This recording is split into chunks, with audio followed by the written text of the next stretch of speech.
The floorboards creaked under his step, a sound that once filled the house daily but had long since disappeared. The air felt thick as if the house itself was holding its breath, waiting.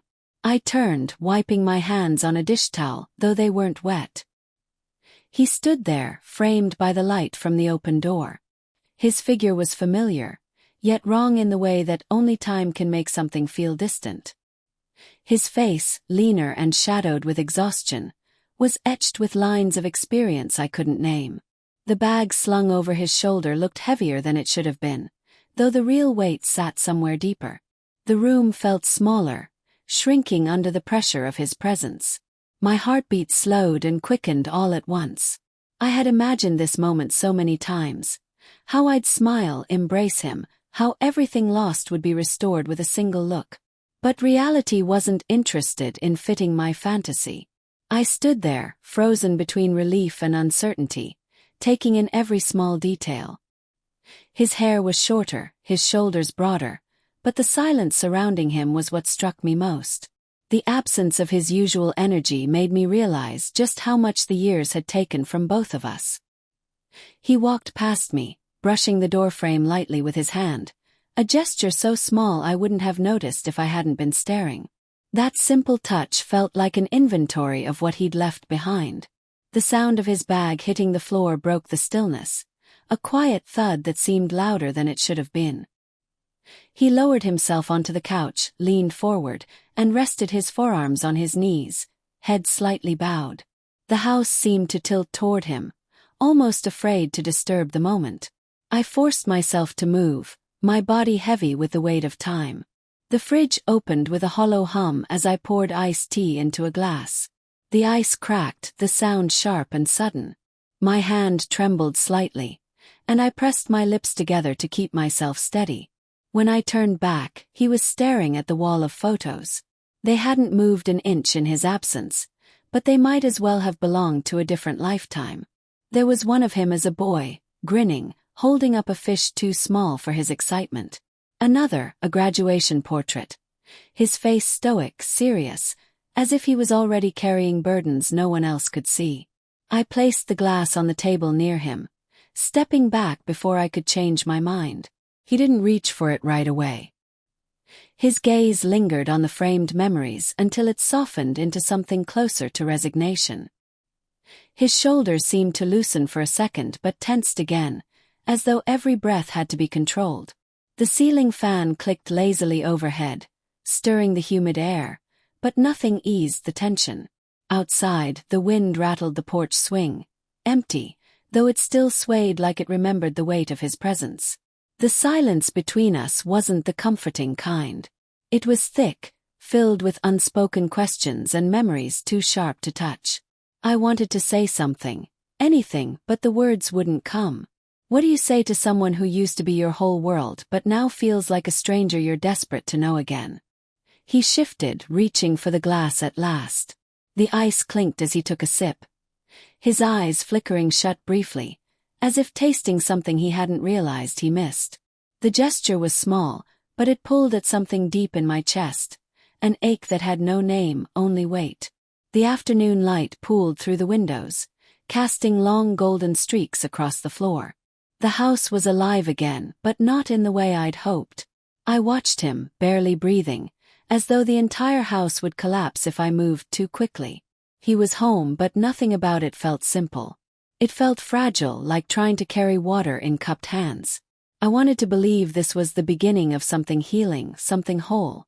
But the truth was already there, lurking in the corners of the room, in the way his eyes never quite met mine. The fan clicked. The wind outside sighed through the cracks in the old windows. And still neither of us spoke. He was home. But everything else was missing. The morning sun filtered through the windows, casting a soft glow over the kitchen table. The smell of coffee filled the room, but even that familiar scent couldn't shake the weight that lingered between us. He sat there, fingers wrapped loosely around a mug, staring out the window. His gaze wasn't fixed on anything. It drifted, as though he was trying to ground himself and failing. I busied myself at the stove, scrambling eggs and toasting bread, the simple rhythm of cooking anchoring me to the moment. The clatter of utensils, the quiet sizzle of butter. It was all so ordinary, yet the silence from him made it feel like a scene out of someone else's life. I set the plate in front of him and sat down across the table, folding my hands in front of me. "It's not much, but it's something," I said, trying to fill the empty space. He nodded, picked up his fork, and took a bite without looking up. I watched him as he ate, each movement careful, mechanical. There was no small talk, no reminiscing over breakfast like we used to. Just the quiet scrape of his fork against the plate. I wanted to ask if the eggs were good, but the words caught in my throat. "You don't have to," he said suddenly, his voice cutting through the silence. My brow furrowed. "Don't have to what? Pretend everything's the same." He put his fork down and met my gaze. His eyes were tired, but there was something else, something that felt like surrender. "I've been gone a long time." I swallowed hard and forced a small smile. "I know." The truth hung there between us, sharp and undeniable. No amount of shared meals or polite conversation could hide the years we'd lost. Why didn't he come back too? His question was quiet, but it hit me like a punch. I looked away, the kitchen blurring around the edges. He had his reasons. He leaned back, crossing his arms. "That's not an answer." I knew it wasn't. But some stories were too heavy to tell, even when the silence begged for them. He sighed and stood, taking his empty plate to the sink. The small clink of ceramic against the counter made my stomach twist. I wanted to reach out, to close the distance between us, but I stayed rooted to my chair. He rinsed the plate, the water running in a steady stream, and for a moment, it felt like we were actors stuck in a play with no end. The everyday gestures, the washing, the cooking, the moving through the house, felt like distractions from the bigger truths neither of us wanted to touch. "I'm going to take a walk," he said, turning off the faucet. I nodded, unsure if I should follow or let him be. The screen door creaked as he stepped outside, leaving me alone in the quiet kitchen. I sat there for what felt like forever, staring at the empty space where he'd been. The soft hum of the refrigerator filled the silence like background noise in an empty room. My hands trembled slightly as I reached for his plate, still damp from the rinse. He wasn't a boy anymore, and I wasn't sure how to meet the man who had come back. The memories we shared felt like fragile keepsakes, too brittle to be handled. Outside, I heard the faint sound of footsteps on the gravel path as he moved toward the edge of the yard, where the trees grew thick and the trail led down to the creek. It used to be our spot, a quiet escape where we'd spent lazy afternoons when the world felt slower. But now it felt like a symbol of the distance between us. The wind stirred the curtains, carrying the faint scent of pine and summer air. I closed my eyes, wishing I could rewind time and patch the moments that had unraveled between us. But life didn't work like that. Some threads snapped clean, leaving only loose ends that couldn't be tied back together. Minutes passed, maybe longer. When I finally stood and walked to the door, the sun was higher in the sky, casting long shadows. I stepped outside, barefoot on the cool porch wood, and squinted against the bright light. He was gone just like that. And even though I knew he'd be back soon, that feeling of emptiness still wrapped itself around me, tighter than before. The afternoon sun hung low, turning the sky a soft amber. I found him near the old path leading to the creek, sitting on a fallen log with his back to me.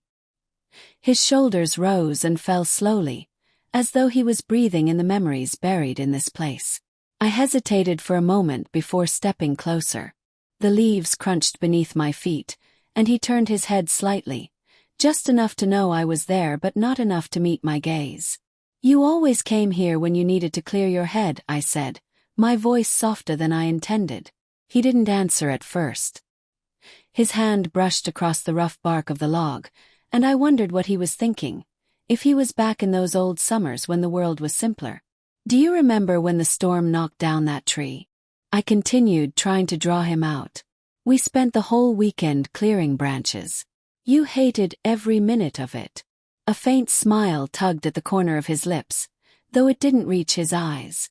"I didn't hate it. I hated that you wouldn't let me quit." I laughed lightly, though the sound felt strange in the quiet. You were stubborn. He finally looked at me, and something in his expression softened. So were you. We stood there for a moment, caught in a fragile silence that felt almost sacred. The wind stirred the tall grass, and I tucked my hair behind my ear, suddenly aware of how close we were. You always knew how to hold everything together, he said quietly, his gaze steady now. Even when everything else fell apart. His words hit deeper than I wanted to admit. I wrapped my arms around myself, as though they could shield me from the emotions that surged beneath my skin. I didn't always, I whispered. He took a step closer, and the space between us evaporated. I could feel the warmth of his presence, and my heart beat unevenly in my chest. You did, he said, his voice low but sure. The weight of everything we'd left unsaid pressed down on me. My eyes burned, but I blinked back the tears. I tried my best, I admitted. But sometimes trying isn't enough. He nodded slowly, as if understanding the deeper meaning behind my words. Then, in a motion so natural and yet so unexpected, he reached out and brushed his hand against mine. It was a small gesture, almost innocent, but it felt like the ground shifted beneath my feet. I should have stepped back, but I didn't. Instead, I stayed rooted in the moment. His fingers curled slightly, and before I could overthink it, I let my hand rest against his. The world around us seemed to fade, the soft hum of insects, the distant rustling of the trees. Everything narrowed down to this fleeting connection. When I looked up, he was watching me, not with hesitation, but with a quiet intensity that made my breath catch. His hand shifted, lifting mine gently, and for a second I thought I could still pull away. But I didn't. The warmth of his touch steadied something inside me even as it unraveled everything else. Before I could stop myself, I leaned in slightly, just enough to close the distance between us. Our foreheads almost touched, and the moment stretched thin, balanced between fear and something unspoken. Then it happened, a kiss so brief, so weightless, it could have been mistaken for a fleeting thought. But the way it sent a pulse through my veins made it feel anything but accidental. The second it ended, reality snapped back into place, sharp and unforgiving. I took a step back, my pulse racing. I didn't mean. The words tangled and trailed off. His expression mirrored my shock, but beneath it was something else, a flicker of understanding that unsettled me even more. The silence thickened again, heavier now. I turned away, desperate to escape the weight of what had just happened. We should head back. He didn't argue. The sound of his footsteps followed mine as we walked up the path. But everything had changed, even if neither of us said it out loud. By the time the house came into view, the shadows had grown long, stretching across the porch like quiet witnesses.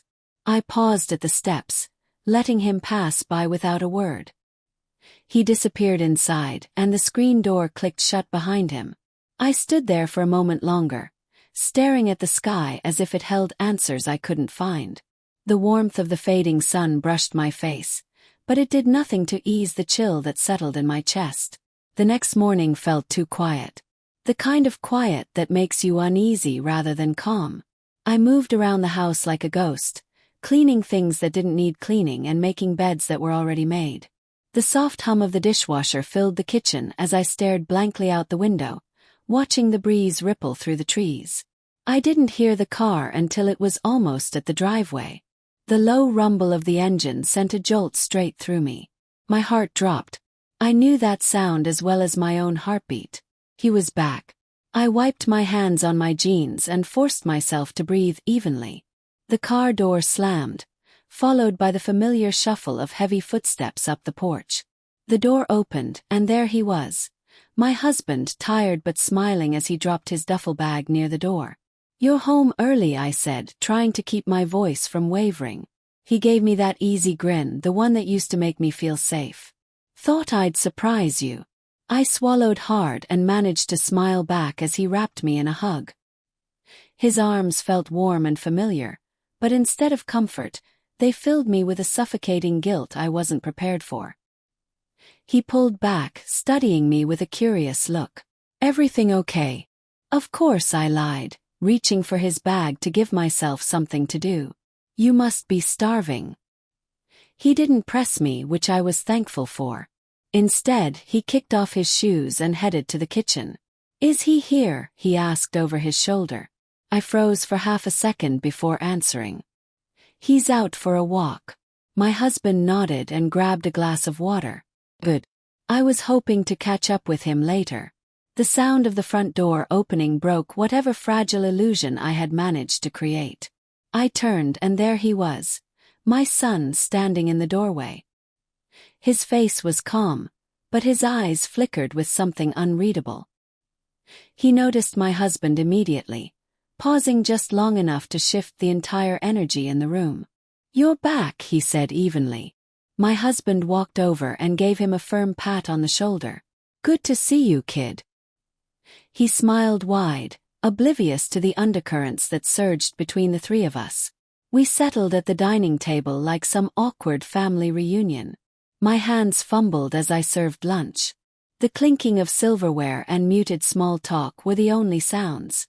How long are you staying? My husband asked, breaking the silence as he reached for another slice of bread. My son shrugged.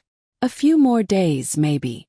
My husband's gaze flicked to me briefly, and I knew he was sensing something off, even if he couldn't put his finger on it. Good, he said, his tone bright, but there was an edge to it. We've got some catching up to do. I could barely sit still. Every time they exchanged a glance, I felt like the walls were closing in. When lunch was over, my husband leaned back in his chair, stretching. Why don't we take a drive later? Just the two of us. Get out for a bit. I felt my stomach tighten. Sure, I said, though the thought of being alone with him felt unbearable. My son stood abruptly, collecting his plate. I'll clean up, he said. My husband raised an eyebrow.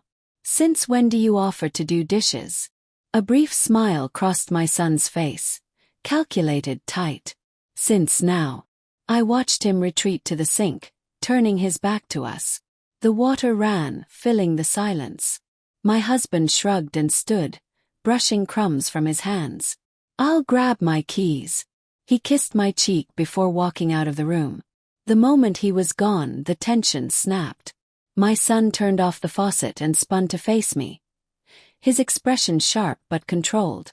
Why didn't you tell me he was coming back today? I didn't know, I whispered, suddenly defensive but drained. He studied me for a long second, then nodded as though reaching some unspoken conclusion. Without another word, he walked past me, leaving the room and disappearing up the stairs. I stood there, staring at the empty sink, the water swirling down the drain. Outside, the wind rattled the porch swing again, and I felt like I was stuck in place while the world kept moving around me. The sound of my husband calling for me broke the stillness. I grabbed my coat and forced myself to smile as I walked to the door. But deep down I knew. Nothing about this day was normal. And nothing ever would be again. The late afternoon light was soft as we drove in silence. The road stretched ahead, empty and quiet, except for the hum of the engine.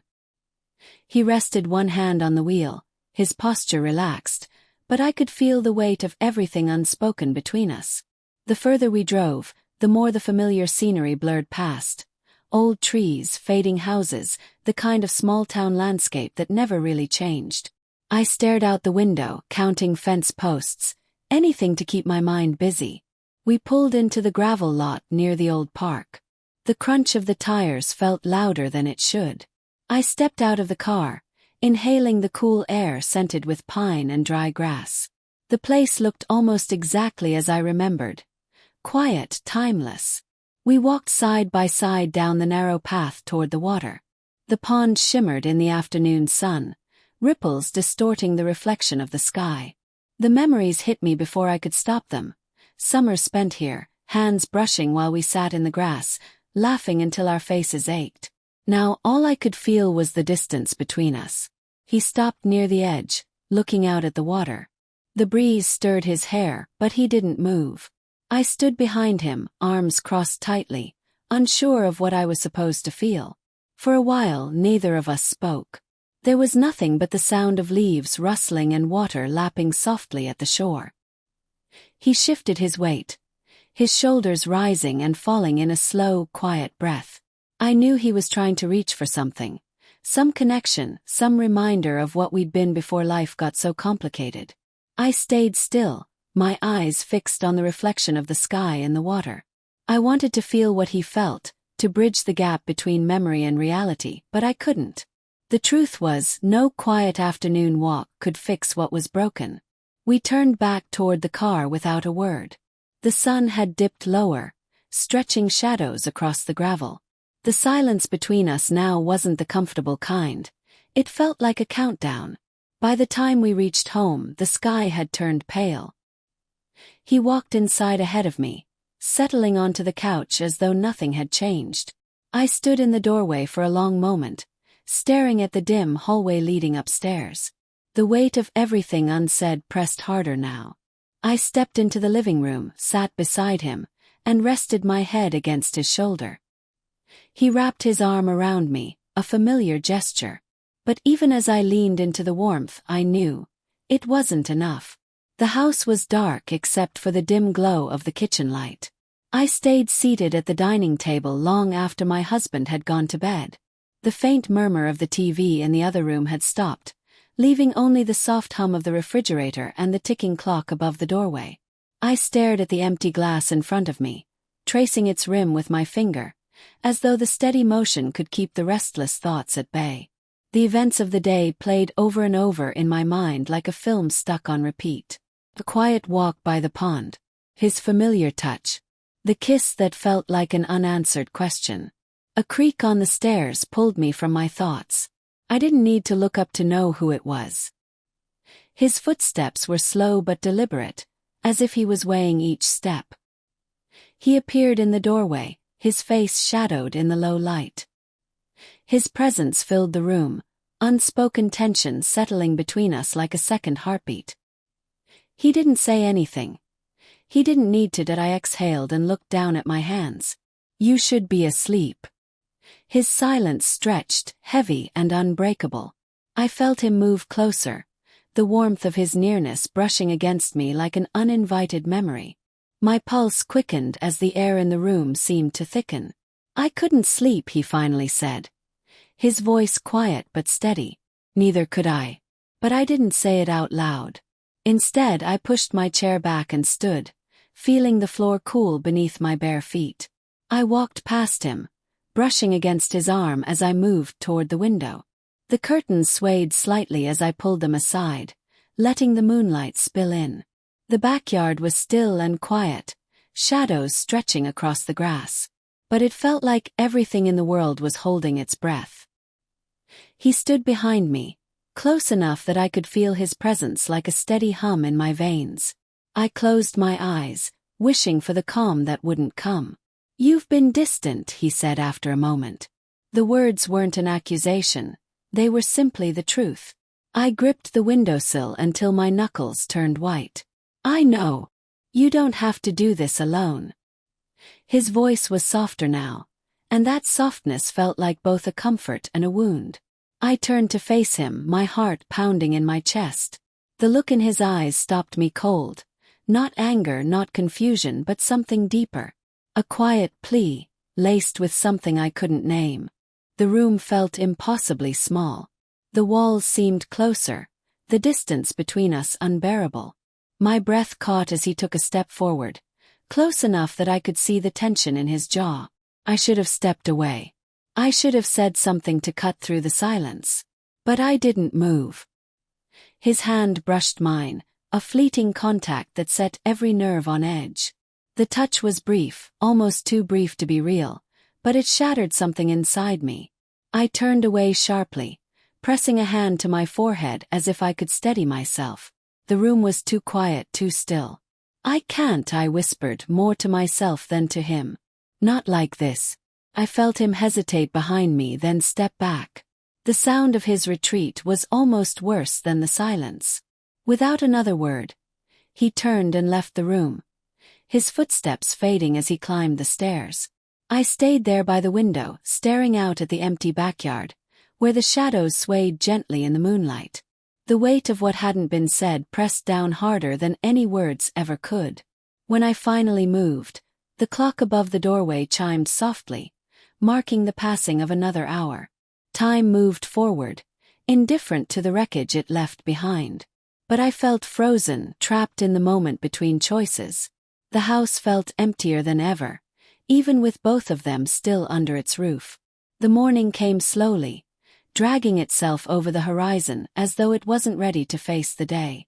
I stood at the kitchen sink, staring blankly out the window. The coffee in my mug had gone cold, untouched.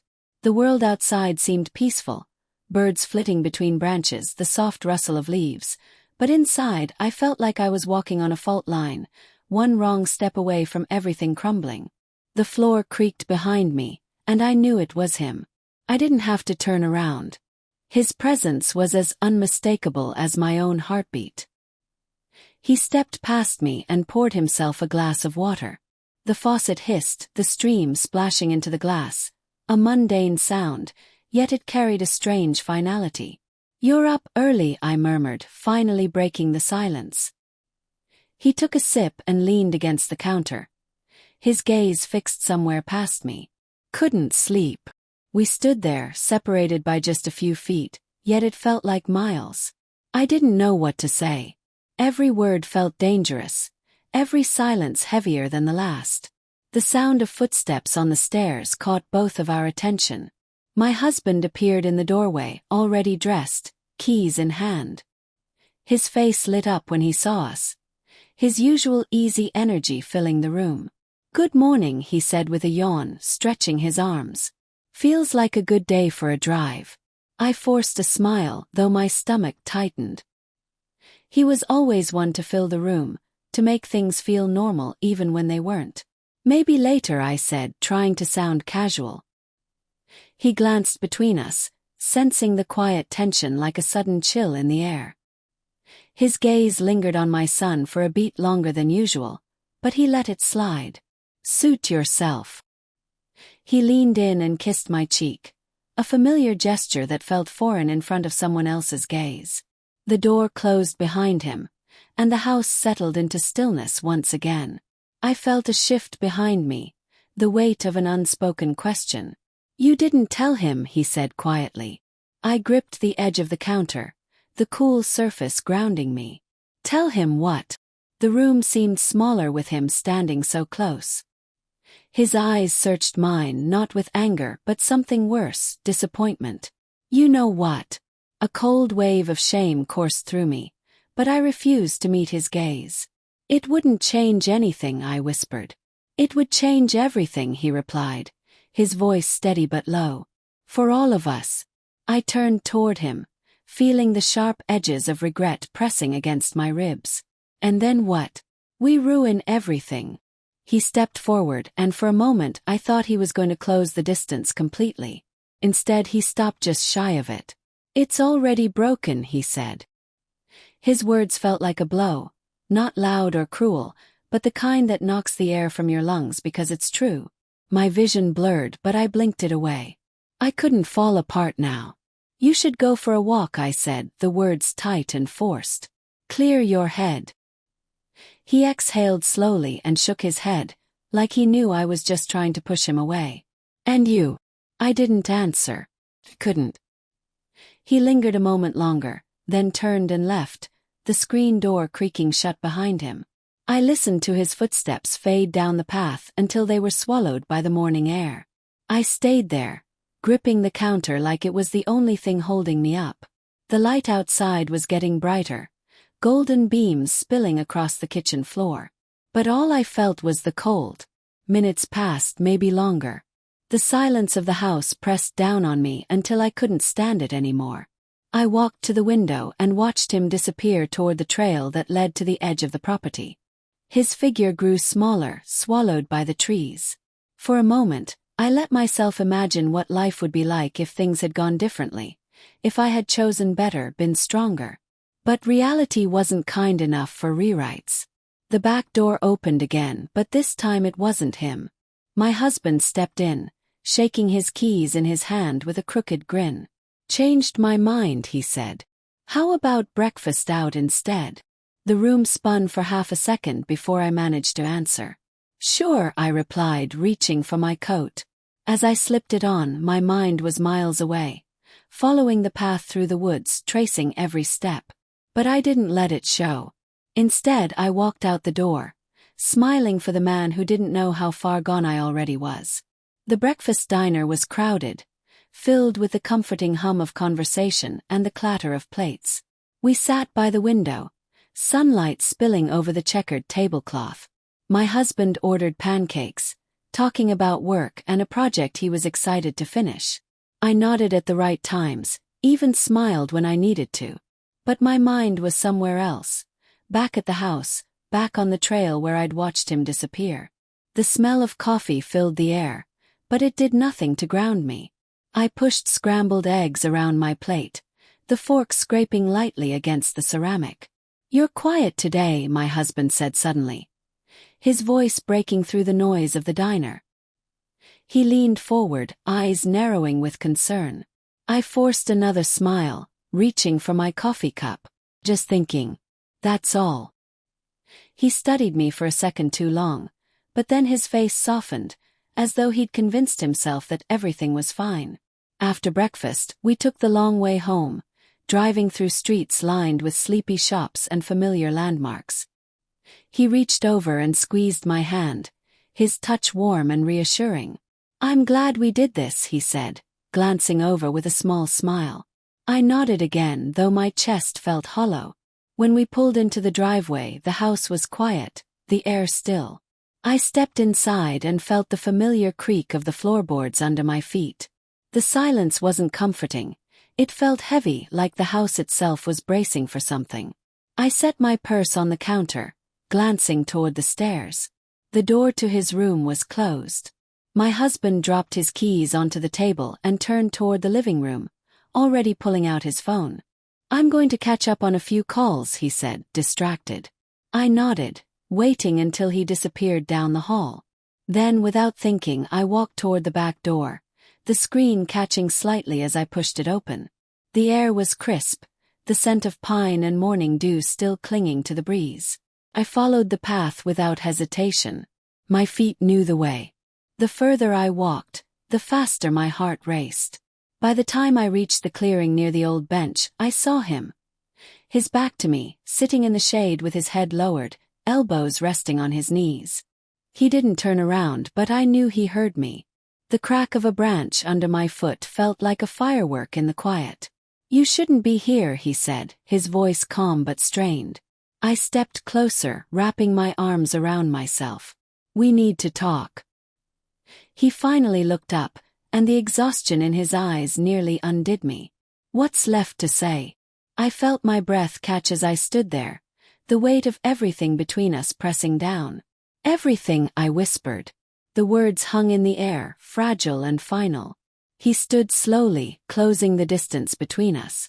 The tension was unbearable, the kind that makes you feel like the world is teetering on the edge of something inevitable. Before I could stop it, or maybe before I even wanted to, it happened. His hand brushed mine, and I didn't pull away. The touch was soft at first, but then his fingers laced with mine, grounding me and breaking me at the same time.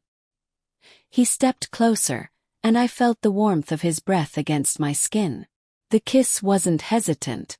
It wasn't fleeting or unsure. It was full of everything we hadn't said. Every doubt, every mistake, every fragile hope. My hands trembled as they found their way to his shoulders, pulling him closer in a way I couldn't control. The world around us seemed to stop. There was no sound but the soft rustle of leaves and the hum of blood rushing in my ears. And then, a sharp, familiar sound cut through the air like a crack in glass. I froze, pulling back in horror as my gaze shot past his shoulder. There, standing at the edge of the clearing, was my husband. He didn't move. He didn't speak. He just stood there, his face pale and his eyes dark with disbelief. My entire body went cold. The weight of the moment came crashing down with unbearable force. No one moved. No one spoke.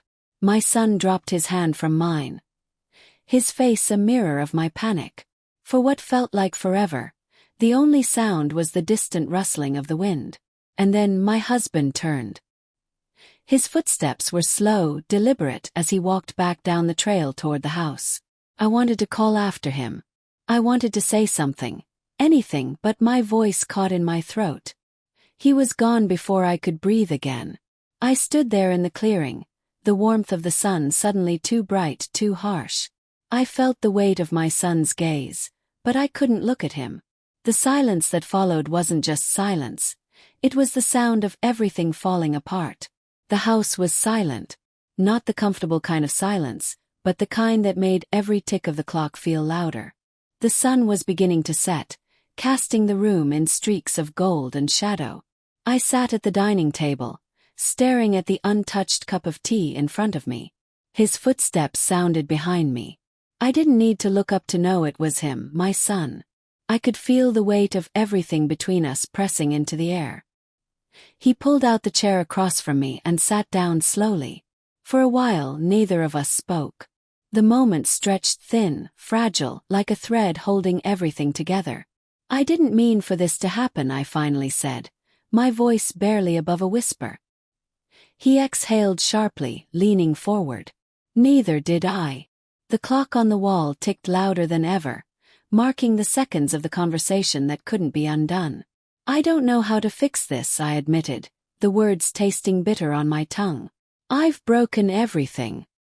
His hands rested on the table, motionless. "Maybe some things can't be fixed." The truth hit like a wave, cold and unrelenting. But before I could let it pull me under, I heard the unmistakable sound of the front door opening. My heart seized. I turned just as my husband stepped into the room. His face unreadable but calm. He closed the door behind him and set his keys on the counter, each movement precise. For a moment no one spoke. He didn't raise his voice. He didn't ask questions. Instead, he reached into his coat pocket and pulled out an envelope. I blinked, trying to process what I was seeing. He placed the envelope on the table between us. "You'll need this," he said quietly. I reached out with trembling fingers, sliding it toward me. Inside was a one-way plane ticket. My breath caught. "You've been waiting for something to change," he said, meeting my eyes for the first time. "But nothing will if you don't leave." The words struck harder than any argument could have. I felt everything inside me unraveling and tying itself into something new all at once. Tears pricked my eyes, but I fought them back. He wasn't asking for an explanation. He wasn't giving an ultimatum. He was setting me free. I looked at him, at the quiet sadness in his face that was somehow kind. "Why are you doing this?" He smiled softly, though it didn't reach his eyes. "'Cause I love you. And maybe that's the problem." The room blurred around me, the walls fading into a haze of memories, of laughter, quiet mornings, and too many silences. My son stood, sensing the shift. He didn't say anything as he walked toward the door. But before stepping outside, he paused, looked back, and gave a small nod. It was as if, in that one gesture, he was letting go of everything we'd been holding on to. The door clicked shut behind him, and the house exhaled. I sat alone at the table, staring at the envelope in my hands. The plane ticket felt impossibly light for something so heavy. The evening sky outside was painted in shades of lavender and amber, the horizon stretching endlessly. I rose slowly, walked to the window, and let the last light of day warm my face. Sometimes breaking isn't the end. It's the beginning of something new. I didn't know where that plane would take me or what I'd find when I got there. But for the first time in years, I wasn't afraid. As the sun dipped below the trees, I whispered a quiet goodbye. To the past, to the weight I'd carried, and to the version of me that no longer belonged here. And then, with the soft hum of the world settling into twilight, I turned toward something I hadn't felt in years: hope.